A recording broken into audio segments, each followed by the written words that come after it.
Hello guys, baga nagaan deebtan jechaa guyyaa irraas aappii haaraa fi amanamaa tokko isiniif qabadee dhufeera. Akkumaan amma dura aappiiwwan garaagaraa fi akkasumas saayitiiwwan garaagaraa irraa akkamitti hojii online karaa salphaan hojjetan isin garsiisaa turetti guyyaa irraas ammoo aappii ajaa'ibaa fi amanamaa ta'e akkasumas haaraa kan namoonni muraasni itti fayyadamaa jiran isiniif qabadee dhufeera. Aappii kana hundarraa kanatti godhu ammoo karaa kafaltii hedduu qabaachuu isaatiin fakkeenyaaf PayPal warri qabdan karaa PayPalitiin baafachuu dandeessu. Warri ammoo PayPal hanga ammaa hin baratinii fi akkasumas biyyoota Afrikaa garaagaraa keessatti PayPaliin isiniif hojjechuu dideef lakkoofsa bilbilaa keessan qofa fayyadamuudhaan maallaqa keessaa baafachuu dandeessu. Akkasumas namoota viidiyoo kana daawwachaa jirtan maraaf ammoo kooyinii yookaan ammoo maallaqa hamma tokko bilisaan yookaan ammoo boonasii akkamiin akka aappii kanarraa fudhatanii fi akkasumas aappii kanarraa maallaqa akkamiin karaa PayPal yookaan ammoo mobaayil baankii keenyatti akka dabarsan waliin ilaalla. Aappiin kun ammoo osoo waan takka hin hojjetin aappii garaagaraa dabarfachuudhaan yookaan ammoo geemii salphaa taphachuudhaan kan isiniif kafalu yoo ta'u kan kafaltii isaas baay'ee laafaadha. Viidiyoo irraa keessatti ammoo boonasii akkamitti akka fudhatanii fi akkasumas aappii kana akkamiin step by step akka mazgabbatan waan isin garsiisuuf viidiyoo kana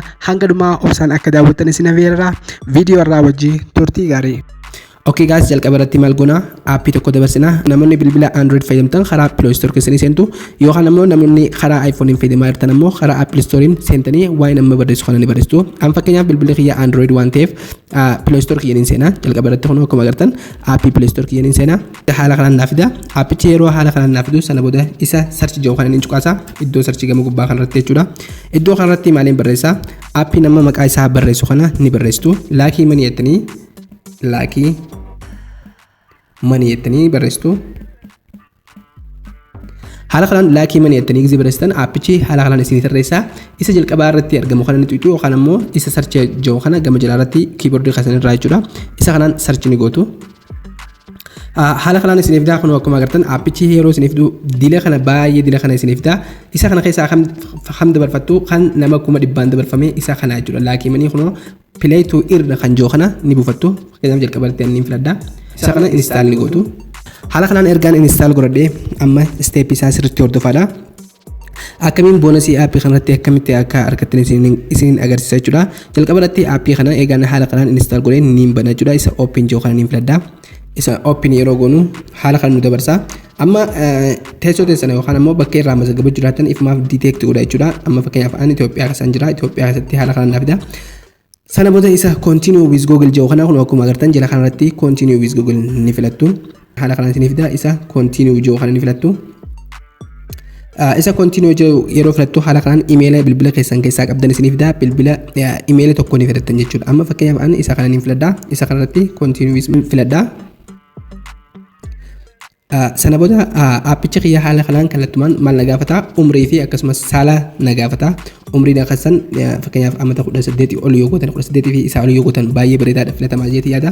Akkasumas katti aanu immoo genderiidha. Genderii jechuun saala isa kana genderii filattanii sana booda fakkeenyaaf meeliin dhiiroo ta'u fiimeeliin dhalaadha. Lameen keessaa tokko ni filattu. An fakkeenyaaf dhalaa fi manu jiru waan ta'eef isa fiimeel jiru kana ni filadha. Sana booda mallattoo kanatti banuuf optionaalidha jechuudha. Filannoo keessanii itti gootan yookaan ammoo feetan ni dhiistanii rakkoon qabu isa continue jiru kana ni filattu.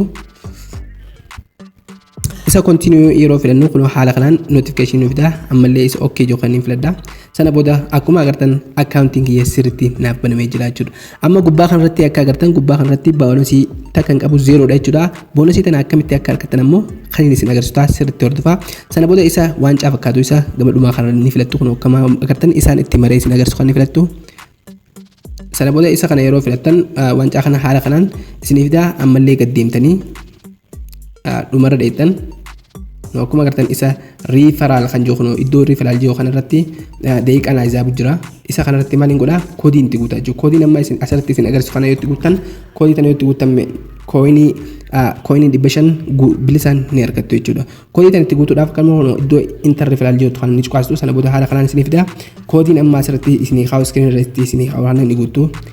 N58 gootanii G9 L gootan habba ja'a kun akkuma artan N58G9L kan jiru ni godhatanii sana booda isa submit jiru kun akkuma agartan jala kanarratti submit kan jiru kana ni filattu.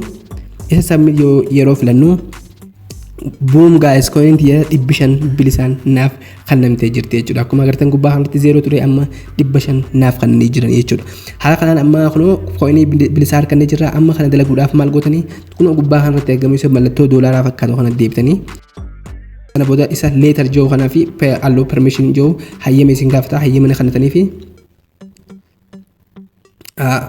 yeroo hayyama kanatan setting bilbila keessanii keessatti kallattumaan haala kanaan isin naqa gaddeemtanii aappii kana kun akkuma agartan aappii isa kana filattu aappii amma itti fayyadamu jirtan laakii manii kana oftee jiraachuudha kana on ni gootu jechuudha guys on yoo tan amma kun akkuma agartan notification siifida ammallee okay goone sana booda mallattoo doolaara tan amma itti deebinee filannaa jechuudha egaa haala kanaan usage isaa banne jechuudha allo goone sana booda isa doolaara kana ni filannaa okay filannaa kun akkuma agartan aappii garagaraa dabarfachuudhaan yeroo aappii kanaas keessaa dabarfattanii fayyadamtan maallaqa hedduu irraa argachuu dandeessu guys kun akkuma agartan aappiin G-Reward jira Cash Forest jira kanneen amma dura isin agarsiise tokko keessaa jira aappota kana yeroo fayyadamtan jechuudha achirratti isiniif maallaqa asirratti isiniif deema achirratti isiniif deema jechuudha aappii amma dabarfattanii fayyadamtan jechuudha guys haala kanaan maallaqa hedduu irraa hojjechuu dandeessu guys amma inni dhuma ammoo withdraw akkamitti goonaa kan jirudha kanuma mallattoo waancaa kanatti ni deebitanii wanti aappii kanarraa nama gammachiisu ammoo aappiin kun PayPal qofaan hin kafalu bilbila mobaayilii keessatti teelebirii banattanii teelebirirraan gara baankiitti dabarfachuu dandeessanii akkamitti akka ta'e ammoo viidiyoo irra dabaratti isin agarsiisin jira fakkeenyaaf kun PayPalaan coinii hangana gizee geessan 0.21 doolaar 10 gizee geessan 10 doolaara takka jechuudha kun akkuma agartan 48 doolaara 50 fi kana fakkaatan dabarfachuu dandeessu guys baay'ee bareedaadha namoonni biyya alaa jirtan ammoo karaa gift kaardiin furachuu ni dandeessu akkasumas karaan inni bareedaan kun akkuma agartan mobaayil riichaarji kan jirudha keessaa Itoophiyaa keessatti kaardii mobaayilaa guuttattanii sanirraa karaa baankii keessanii dabarfachuu ni dandeessu guys namoota hanga ammaa viidiyoo daawwachuu jiraataniif ammoo gama dhumaa kana dheettanii koodii isinii kana koodii teessan footanii namoota biraatiif itti guuttanii isinis coinii harkattu haala kanaan akka irraa fayyadamtan abdiin qabaa viidiyoon kun yoo isin tole immoo laayik godhuun akkasumas namoota hedduu biraan ga'uu hin dagatinaa aappiilee akkasumas saayitiiwwan garaagaraa kan asirratti isinii gadhiisu immoo baay'ee amanamaadha sirriitti itti fayyadamaadha waan daawwattaniif baay'ee galatoomaa haga viidiyoo biraatiin walitti deebitti nagayaan tura.